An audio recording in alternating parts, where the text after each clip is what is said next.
Hey pony friends, I'm doing this unscripted, so I'm gonna cut out some of the ums and things, but it might be a little bit weird. But I had just got done doing my first fanfiction reading aloud type thing. It's posted on my other channel. And she brought up a good point, and it may have been discussed by somebody else and I missed it. If so, I apologize. But the author brought up a good headcanon as to why the princesses always sent Twilight and her friends to go and take care of matters that it's like a princess could go and do easily.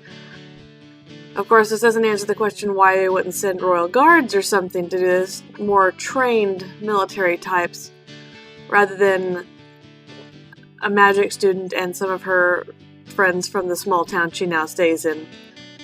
Of course, with episode 1, they became something more than just that by becoming the elements of harmony, so that could be why. But sometimes it does still beg the question of what was Celestia thinking. In the fanfiction, and the author's name is Midnight Dancer, she has wonderful, wonderful stories. She's a very excellent writer. I highly suggest checking her out. But in her fanfic that I read, she says that the Alicorns are so powerful that there's a chance they could do massive destructive damage. They could level cities if they wanted to, and I don't doubt that. Some of that depends on your definition of destroy a town, whether it would be reduced to ash and dust, or whether it would merely be broken houses, looking more like a tornado just twisted everything up.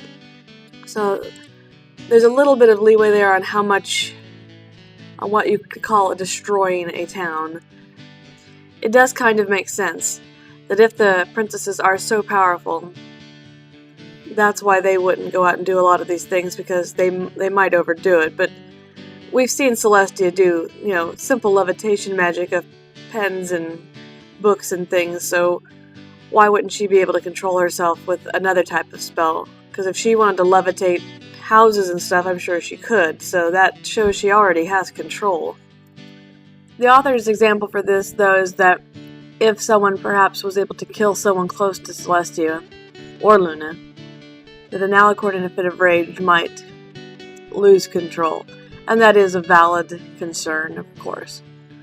In the comments on this story, though, what some people brought up was, if they are so powerful, why did Chrysalis defeat her so easily? Even hopped up on Shining Armor's love. That just doesn't seem like that's enough if she can, raise cities to the ground and things.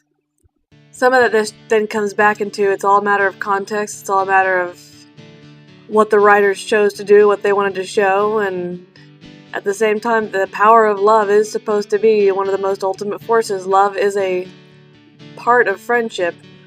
It's a type of love. So it could be a powerful enough force if Shining Armor's love was true enough, so that could be why Chrysalis was able to defeat her.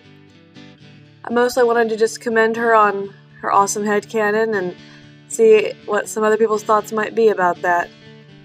She also says that's why they have royal guards in and around the palace, to protect the citizens from the princesses, not protect the princesses from random assassins or something. This is not my pre-season 4 thing. I'm still working on that. Hopefully I'll have it up next week. Bye, every pony.